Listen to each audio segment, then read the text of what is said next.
everybody. Good afternoon, good evening. Today we're going to be talking about flying into the United States or into Canada in your general aviation airplane. So today's agenda, we're going to talk a little bit about who I am, um, rules for flying across the border, paperwork and procedures you need to follow, both for flying into the United States and into Canada, what to expect after you land. What happens when you break the rules? I got a funny story about that. And we'll have a question and answer period at the end. If you do have a question throughout the presentation, please go ahead and just use the Zoom chat feature. I will either answer the question right away, or I'll save it for the end.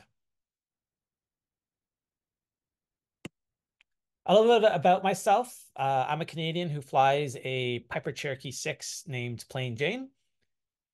Just for some legal disclaimers, I'm not a lawyer or an immigration lawyer or a customs officer. I'm not a flight instructor.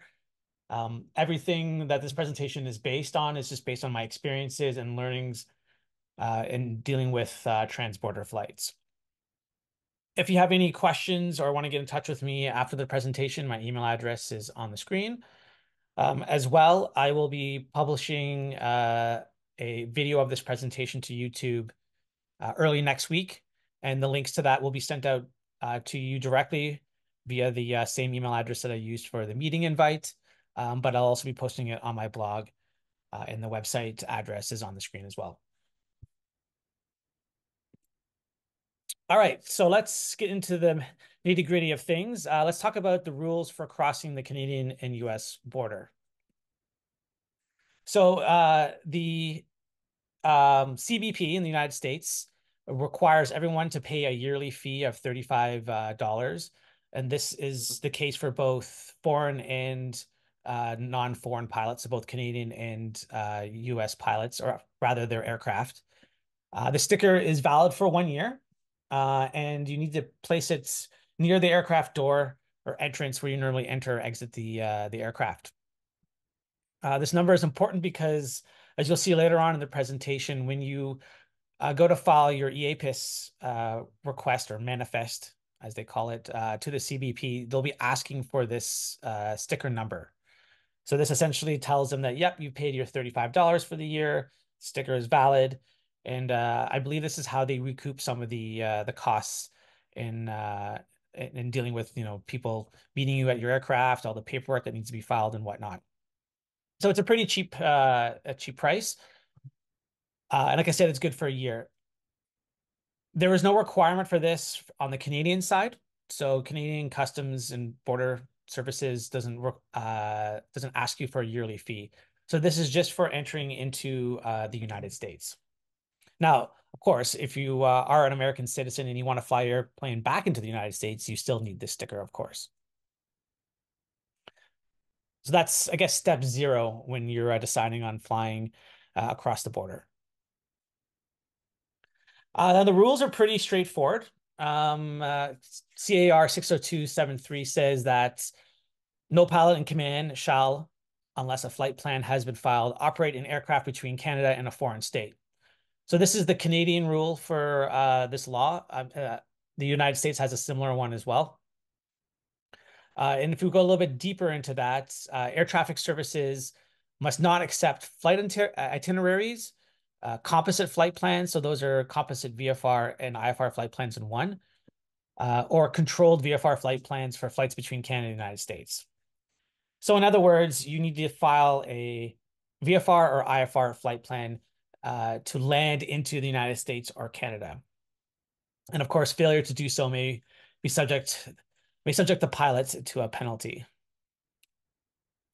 Now don't forget that if you do decide to file a VFR flight plan departing the United States, your flight plan is not automatically activated like it is when you're departing Canada. So make sure you call up flight services and ask them to activate the flight plan. Filing it is just not enough. You have to activate it as well too. And that's not really a worry with IFR plans because they're automatically activated in both the United States and Canada when you depart.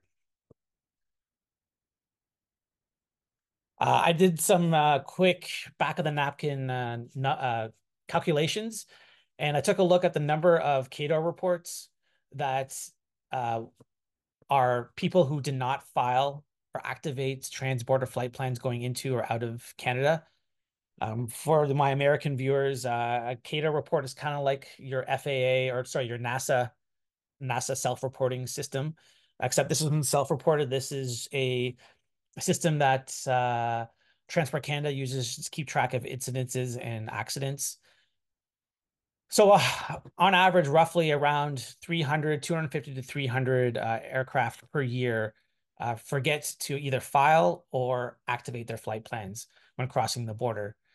Now, I'm not able to get any kind of information as to if they were ended up being fined or any sort of uh, other action was if they were fined or if there's any criminal investigation involved in any of this, but it's still quite a few number of aircraft per year that have essentially violated this aviation regulation. So, as a reminder, just always remember to file a flight plan, but also activate it, especially if you're departing the United States VFR into Canada. And one thing that I like to do is just before I cross the border, if I'm flying VFR, is to get flight following if possible. That way you'll get a squawk code, and then there's no mistaking if your flight plan has been activated or not. And then that squawk code is then carried over as you fly over into the United States or Canada and get handed off to whatever center, whether it's in the American side or the Canadian side. And they'll either keep that squawk code for you or give you a new one. But regardless, your system or your flight plan is active in the system, and there really is it's just like a safety net that I use.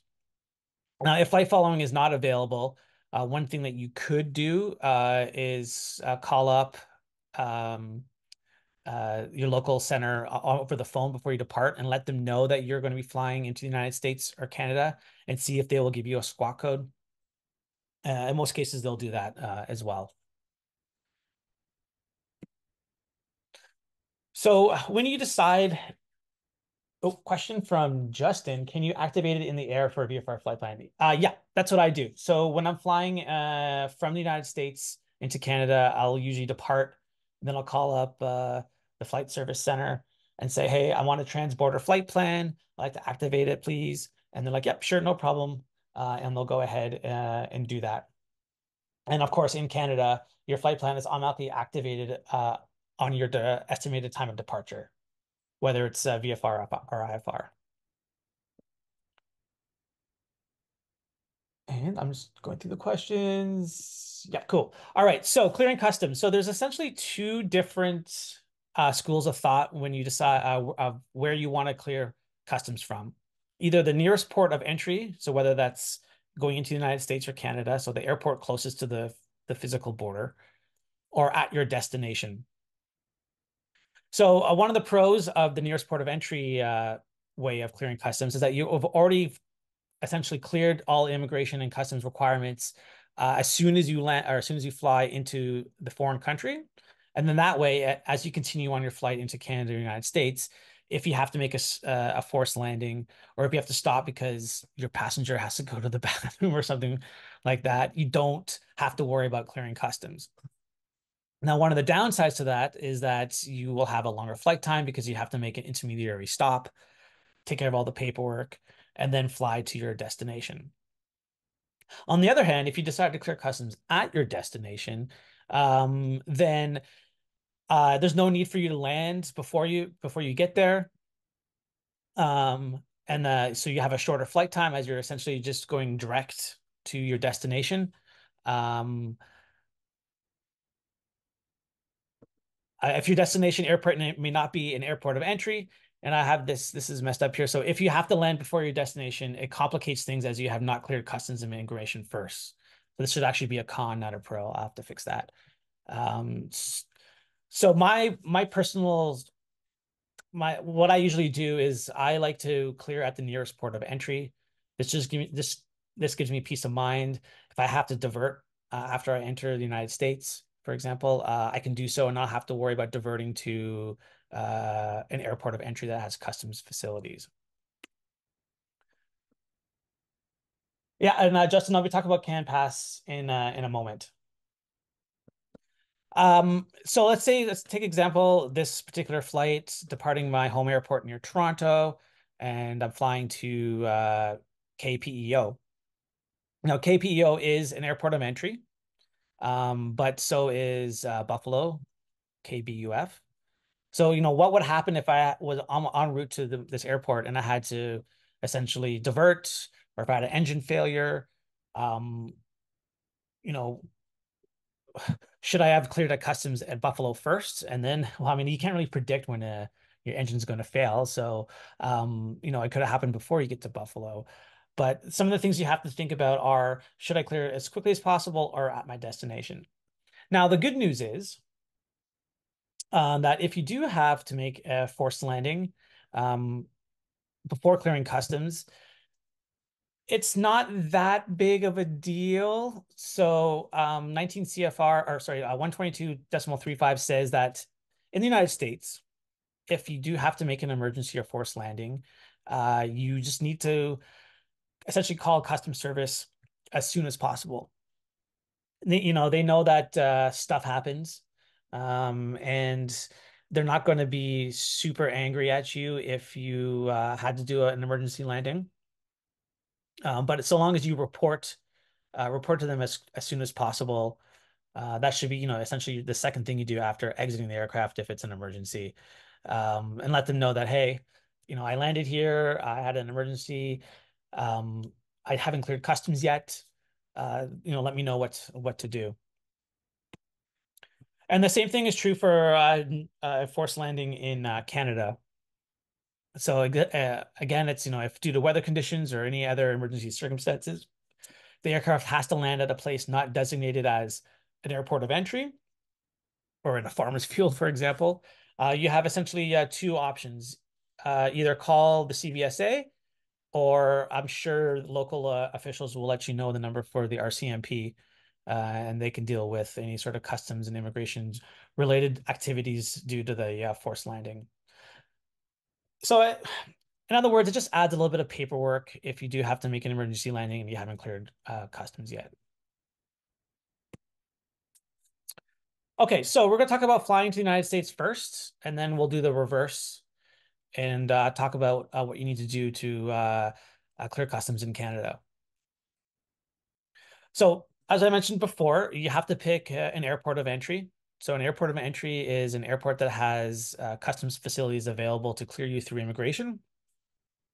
And in the United States, it's pretty easy to find one. Most of them have the word international in the airport name. So, for example, Erie International Airport, Buffalo Niagara International Airport. However, it's not a hard and fast rule. So some of them don't have the word international in their name. But in either case, you can take a look at ForeFlight, for example, and they will list if the airport is an airport of entry and if customs is available. Now, in the United States, there's essentially two entries for customs available in ForeFlight, either prior permission required or PPR, or just yes. So if it says PPR, it means that customs are available, but usually during limited hours. So it's not a 24/7 um, service availability. But if it does say customs available, yes, then you'll be able to clear customs any time of the day or week. So once you've kind of figured out which airport you want to enter the country in, you can then take a look in the AFD under the airport's remarks section. And it'll give you more information as to uh, if the customs are available during a certain time. So in this particular case, on the top one here, this is for Erie International. Customs is only available between Monday through Friday, 10 to 4 Zulu, and Saturday and Sunday between 10 and 3. There's going to be a ramp fee for clearing customs. And this is a number that you need to call after you, this is a number you need to call in order to secure landing rights, which is what we're going to talk about soon. On the flip side, this second one down below is for Buffalo. If it says something like attended continuously or at 24/7, it means that there's going to be customs available 24/7, 24 hours a day. But also double check to make sure, there's a landing fee. And in my experience, if you're clearing customs, there's going to be a landing fee no matter what. At Buffalo, I think it's $12 or $15. At Erie, I think it's 25. And again, this is like you can't really avoid these because you are getting someone to come out to your aircraft and inspect your passport and all that kind of stuff. So once you've figured out what airport you want to use as your airport of entry, you have to file what's called an eAPIS, and it stands for Electronic Advanced Passenger Information System. And this is a way for the CBP to know what aircraft is entering the country, who's going to be on board, all of their passport details, their nationalities, your emergency contact information. Here's an example of the form not filled out. It's a pretty old system, so you have to kind of you won't get it on the first try. It took me a few tries to submit all the information correctly, but everything has it's well documented. It gives you options for like it gives you links to all the help and whatnot. So if you click on a link, it'll give you a contextual help as to what needs to be filled and whatnot.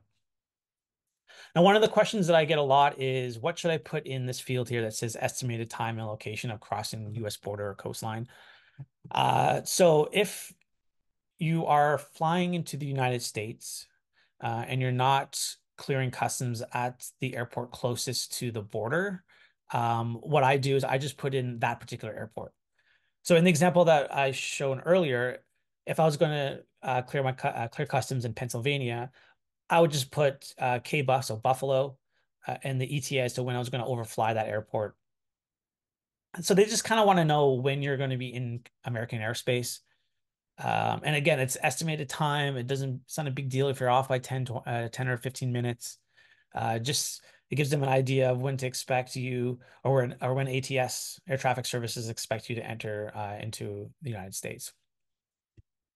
And just like you would do on a commercial flight, you have to let them know where you're staying. So what city and an address, emergency contact information, and then how many people are going to be crew and how many people are going to be passengers. In most cases, in general aviation aircraft of our size that we normally fly, the crew is going to be one, which is the pilot. And because all of our airplanes are single pilot, they operate under single pilot rules, I guess, or you don't need two crew to fly a Cessna 172. If you are bringing a friend along that is a pilot as well too, they have to be a passenger because they're not actively flying the aircraft. There's only one PIC in a Cessna 172, for example.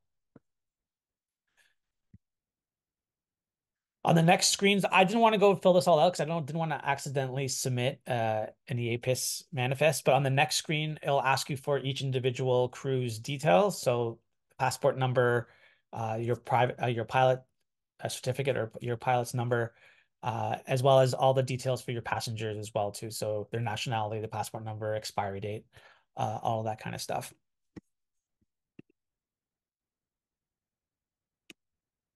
Once you do submit the manifest, you'll get an automated email from the system saying that they've received uh, they've received your eAPIS notice of arrival, and they'll just give you a confirmation of the information that you inputted into the form. Now, once you have that email, CBP now has all the information that they need in order to process you for immigration purposes. Now, that's not to say that the airport that you've decided to use as your airport of entry is expecting you. So you have to do another thing, which is called secure landing rights. So once you filed your APIS manifest, you can call up the airport that you decide to land at and say, hey, I filed my eAPIS. I'm looking to secure landing rights. The customs official on the other end of the phone will confirm some of the details that you filed, like your aircraft registry, how many people are going to be on board in your ETA. And once he or she is satisfied with that everything is in order, you will then get another email, confirmation email, that says with the subject line "Arrival granted" and confirmation of when you're going to arrive and at what airport, as well as a fact sheet about the airport. So the fact sheet is what it says it is. It's a fact sheet, but it contains really important information about where you need to go after you land. So in this particular case, this is the fact sheet for Buffalo. And it tells you, where on the field, so where on the apron you need to taxi to after you land so that you can then talk to the customs agents. As well as some other information like when the office is open, um, any sort of special procedures. And some of these are more for commercial flights, but the most important section in these fact sheets is the inspection process section.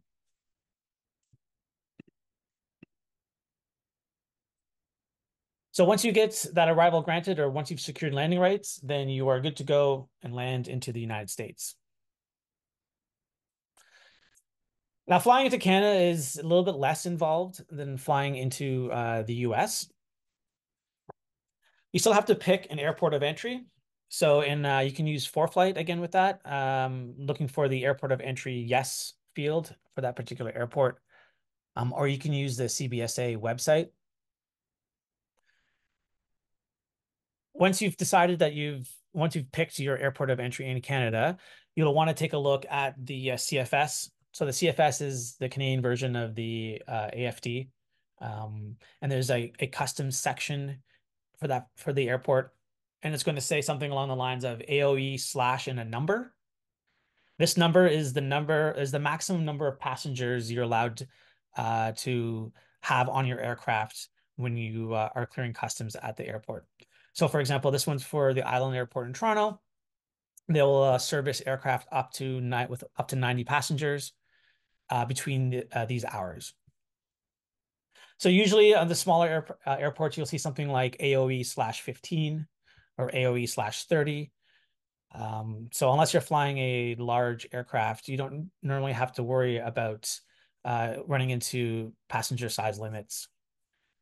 On the other hand, if you see AOE slash CAN, AOE slash CAN is what's called, it's known as CANPASS. CANPASS is an additional service offered by the CBSA that allows you to fly into airports that aren't normally serviced by manned customs personnel. It's $40 for 5 years, and the clearing process is a lot quicker. But unless you have a CANPASS, you cannot land at an airport with AOE slash CAN.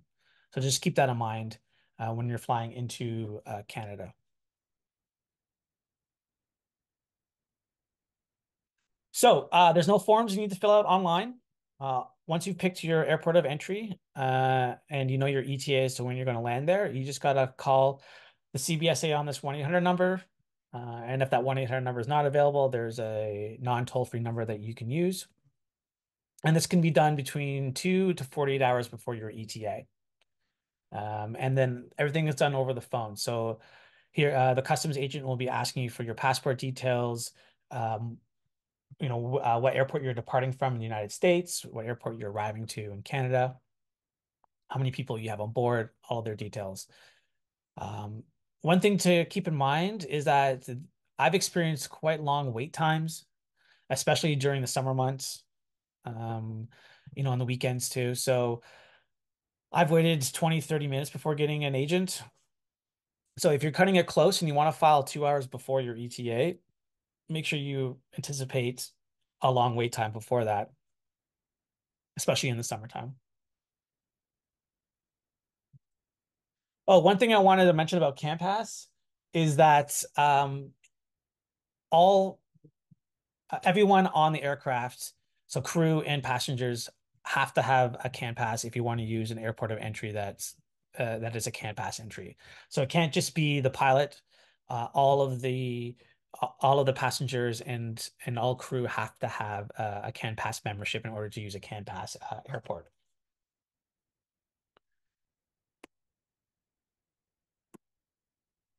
And you need to file a notice of departure when you're leaving the United States. So it's similar to a notice of arrival. The only difference being is that you don't have to give them as much information with regards to your passenger information. All they want to know is when you're leaving the United States and at what airport you're arriving at. And this is very important. I've known a few people who have forgotten to do this and have gotten into trouble. So do not forget to file a notice of departure when you're leaving the United States for Canada. All right, so you've landed at your airport of entry. Uh, what happens next? So whether you've landed at an American or a Canadian airport, there's usually a designated area for customs on the ramp. In the United States, it's usually a blue circle or blue square painted on the ground. Um, of course, if you're not sure, you can always ask for progressive taxi instructions to get you to your to the customs area. The most important thing is never to leave your aircraft until you've spoken to somebody either on the phone or in person. So you can open a door, get some fresh air, but you cannot leave the aircraft and step on American or Canadian soil until your passports have been inspected or the person on the phone told you you can leave. Um, at Canadian airports, when you land, call the 1-800 number to report your arrival. Again, if you use CANPASS, you don't need to do this. You can just land usually, and then either someone will already be there to meet you, or you can just taxi and park your airplane as normal. When you call the CBSA for your arrival report, they will tell you on the phone if you have to call when you land or not.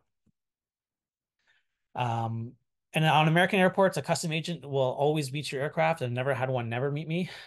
They're usually carrying a little device that will detect if you have any sort of radioactive material on board. It's just a passive scanner that they kind of run from tip to tail. And of course, if there's any sort of landing fees, just make sure you pay those at the FBO. Justin has a question about the chances of USA departure inspection. Yes. So when you file your notice of departure with the CBP, you will get a confirmation email that says either you're good to go or and you need to wait until somebody inspects your aircraft before you leave. So yes, they can do that. That's never happened to me. I suspect that happens more so for commercial general aviation flights. But for just private general aviation flights, I don't think that happens very often. But yes, they can hold your aircraft before leaving if they want to inspect it.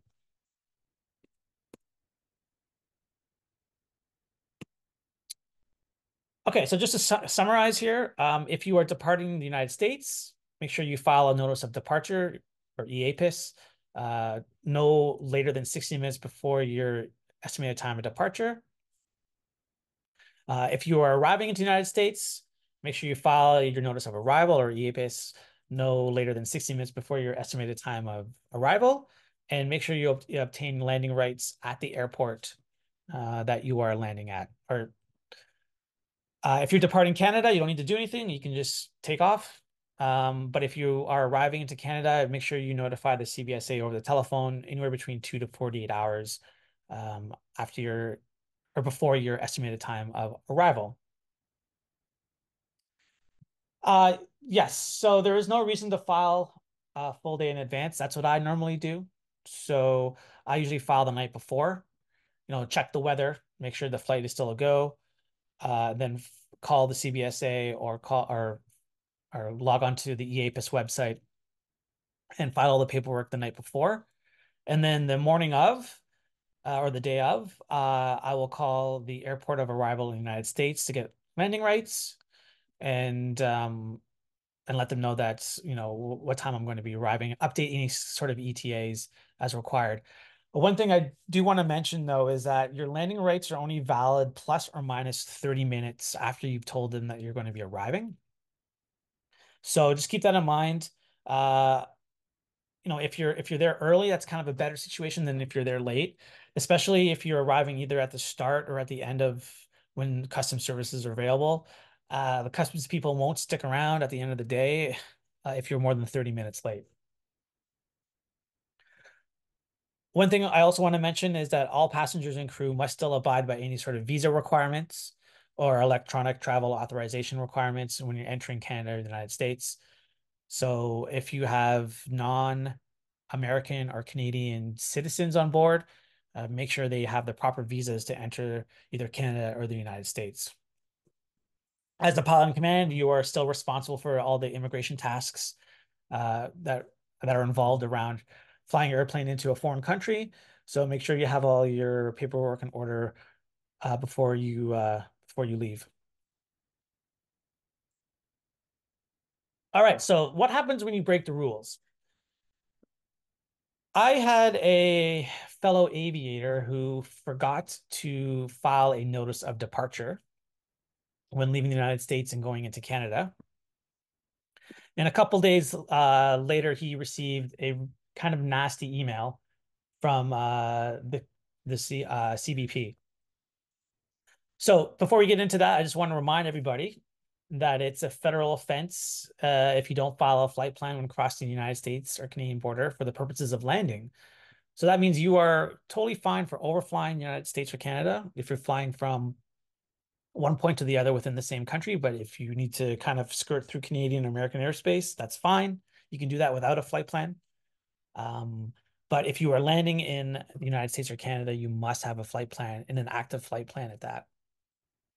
If you forget to notify the CBP of departure or arrival, if you don't notify the CBSA of arrival, if you lie or provide inaccurate information for immigration purposes, such as passport and nationality details, or if you lie to a customs official in prison or over the phone.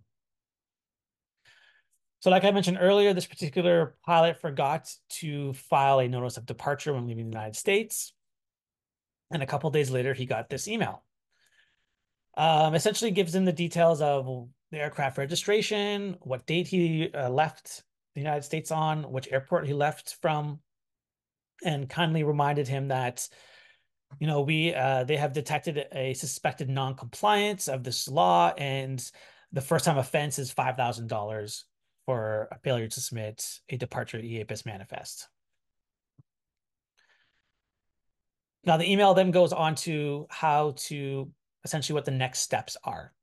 So the good news is that they give you an opportunity to kind of argue your case for why you didn't follow the rules. And it's what they're looking for is outlined in this particular email. If you disagree with the port's assertion of noncompliance, please indicate so. Provide an explanation of your perspective. Tell us, uh, tell us how our assertion is incorrect or inaccurate. And in your description, include whether the aircraft is being utilized to transport passengers or cargo for payment. So in this particular case, this pilot was not moving cargo or passengers for payment. It was just he was just he was picking me up, taking me home, but we forgot to file the proper departure notice. So he explained how it happened, why it happened. He admitted his mistake, and he went into detail as to how he was going to prevent this failure of not filing a departure notice of departure in the future. And a couple of days later, the CBP came back saying, thanks for your response and explanation. We agree that this penalty case is not appropriate in this instance of non-compliance, and I trust your procedures will work to permit compliance in the future. So the issue with this particular pilot was that the eAPIS system was a little bit too daunting for him, or it was just complicated. And sometimes the forms don't validate properly. So he came along, or he found a new tool called FlashPass. It's a iPhone or Android app that makes filing eAPIS manifests a lot easier. So, it was an honest mistake, and he said that in his email to the CBP. They agreed, and in the future, this pilot's not going to make the same mistake again. So, the first offense or the first time you make a mistake, it's, they give you the opportunity to explain yourself. And so long as your explanation is satisfactory that something like this is not going to happen again, you won't have to pay the fine. Now, it definitely shouldn't happen again because I guarantee you on the second offense, they're definitely going to fine you without an option for you to contest it. So, ending the presentation on a sad note, I'm going to open up the floor to any other questions or comments that you might have. I know I kind of went through this a little bit quick, but if you have anything you want to add or if you have any other questions, feel free to unmute yourself and ask away or just use the meeting chat function.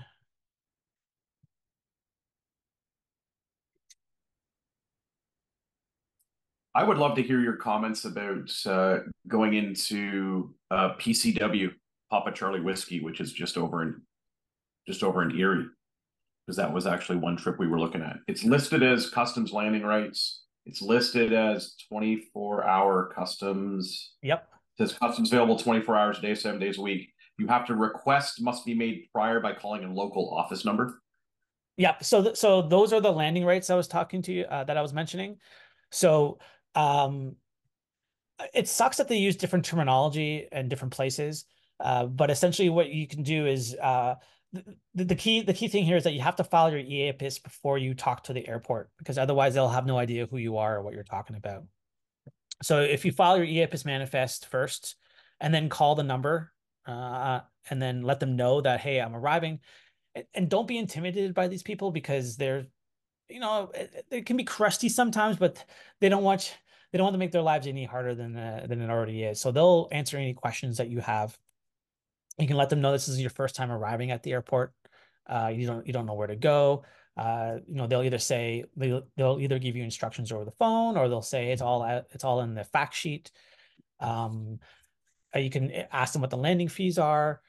Uh, it's pretty easy. And I say this because I've done this multiple times, but just don't be intimidated by just giving them a call even before you file your eAPIS. And if you have any questions, you can let them know. I know some airports like Erie, they prefer people to arrive in the mornings because to be honest with you, I think the guy wants to go home early. So, when I called them up one time, I asked them, "Hey, I'm planning on arriving on Saturday, at noon. Does that work for you?" And he's like, "Well, if you can make it a 10:30 or 11, that would be better for us." Um, and that just shows that you're willing to work with them and they'll remember you when you land, the next day or 2 days later. So yeah, I have never landed at that airport in particular, but the process is pretty much the same no matter what airport you're landing at. I'm not sure if that answers your question or not. Yeah, it seems pretty standard. Like that it's like the tiniest international airport in history, Yeah. but it is right at the border, literally right at the border. So it's going to the area that we're going to. So that was the one we were considering Yeah. entering. Yeah, exactly. And one of the things about airports that are right on the border is that they're used to having um non-experienced people arriving and departing, crossing the border. Because it's not like an airport of entry deep into the United States where our aircraft can go there on a single tank of gas. So they're used to this type of transient traffic. So it's not they have rules, but I mean if you break them by accident or if you did something wrong, out of just because you were unsure or not because you're trying to game the system, then they're pretty relaxed about things like that. So don't be afraid to mess up. I've done that many times at Buffalo. You might get a crusty controller or a crusty guy, but other than that, it still works out in the end. And Katie has a Okay. question. Oh, sorry, was that it? I was just saying, cool, thanks. Okay, no problem. Katie has a question with regards to paying a landing fee. Does that always require going into an FBO, and is that the same for US, Canada? So I asked this question at Buffalo. So at Buffalo, you pay the landing fee with Signature. Signature also handles all the customs stuff for GA aircraft. I asked them if I could put a credit card on file so that I don't have to go in every time and sign a piece of paper. And they said, yes, no problem. We'll associate this credit card with your tail number, with your registry. And every time you clear customs through here, you don't have to come in anymore and give us your credit card. So that's an option. Uh, with regards to Erie, whether or not I was supposed to go in or not, I don't know. But a month later, I got an invoice. So no matter what, they're going to find a way to charge you. And with Erie, because I was not in a rush, but my schedule was tight. I decided as soon as the customs guy came and cleared me, I didn't even leave the airplane. I closed the door, took off again, and then a month later, I got an invoice for $25. So they'll find a way to charge you. With regards to Canada, I think it's a little bit easier if you have a Canadian registered aircraft. I got an invoice for landing at Oshawa. Um, so in Canada, I've never gone into the FBO to pay directly. No problem, Katie.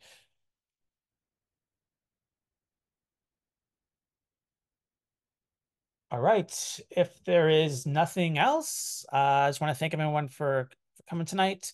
And if you do have any additional questions or comments, oh, wait, sorry, Lisa has a question. All right. So let me scroll up a bit. Um,